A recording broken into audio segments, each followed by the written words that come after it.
Olá, meus queridos alunos da Central do Enem, com você, professor Guara, mais uma vez, trazendo uma dica na nossa prova desse Enem 2020. Olha só, hoje eu quero falar para vocês, dentro desse contexto desse mês de setembro, sobre a nossa independência. A independência do Brasil, ela tem que ser entendida a partir de um longo processo. A gente tem que voltar 14 anos atrás, antes, em 1808, quando a família real chegou aqui ao Brasil.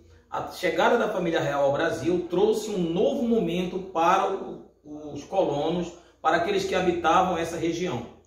Dom João VI, ao chegar aqui, abriu os portos às nações amigas, fez uma série de investimentos na cidade do Rio de Janeiro, fundou a Biblioteca Nacional, criou a imprensa régia, ele também fez investimentos na área da arte.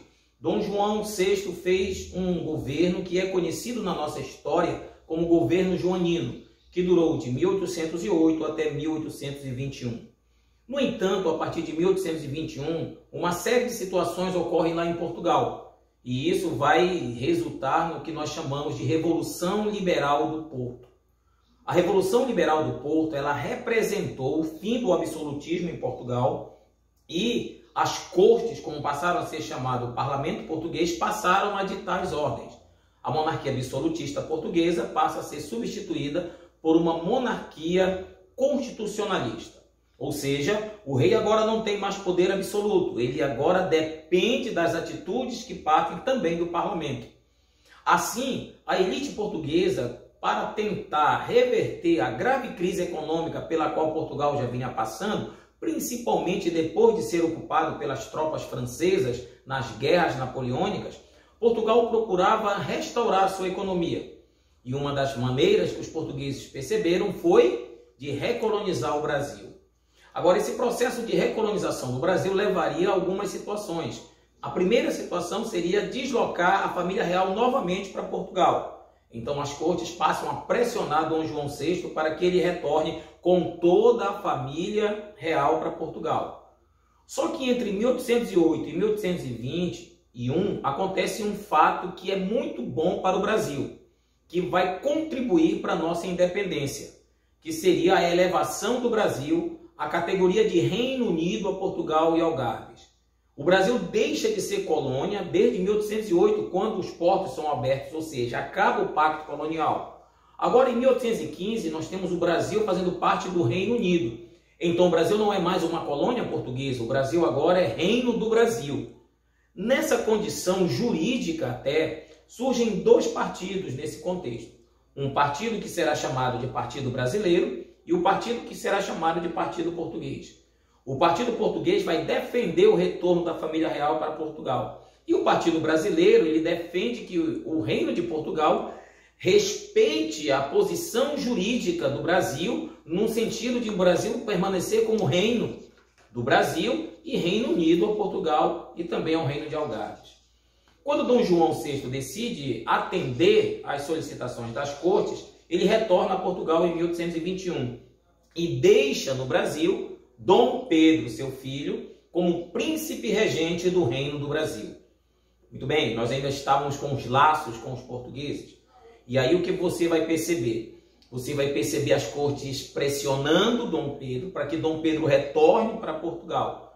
E isso era uma ameaça para a elite local, que já estava acostumada aqui com o mercado aberto, nós comercializávamos com outros países, nós tínhamos a questão da vinda de comerciantes para cá que começaram a enriquecer, os latifundiários que tinham na questão agrária o fortalecimento da economia agroexportadora, já tínhamos um comércio intenso com os ingleses que também tinham negócios aqui. A recolonização seria um retrocesso nesse processo. Então Dom Pedro passa a ter o apoio dessa aristocracia brasileira, que vai fazer uma aliança política com Dom Pedro, e essa aliança política vai estabelecer um projeto para a independência do Brasil. A independência do Brasil, então, tem algumas características que eu vou citar para vocês. Ela não tem um projeto de nação, é um projeto de Estado nacional. Essa foi a primeira preocupação. A defesa da propriedade privada, ela é uma independência elitizada ou elitista, porque não tem neste projeto de emancipação a participação do povo, então ficaram excluídos os pobres, os pardos, os negros. A escravidão é mantida, então não se pensa, não é, a independência. Com a independência não se pensa a formação da nação, da nacionalidade, da cidadania, e a abolição da escravidão nem passava pela cabeça da elite brasileira, que tinha na escravidão a sua base de sustentação. Então a independência do Brasil, ela precisa ser olhada não mais de uma maneira romântica, mas ela precisa ser olhada nessa leitura crítica. Buscou-se afastar o povo do processo, porque havia uma ameaça para a elite que era o chamado haitianismo, posto que não queria que acontecesse aqui o que aconteceu no Haiti. Então a nossa independência finalmente ocorre em 7 de setembro de 1822, completando agora 199 anos, e a nossa independência, ela representa essa emancipação do Brasil e a construção do Estado Nacional Brasileiro. Finalmente, somos um país livre. Até a próxima aula. Tchau.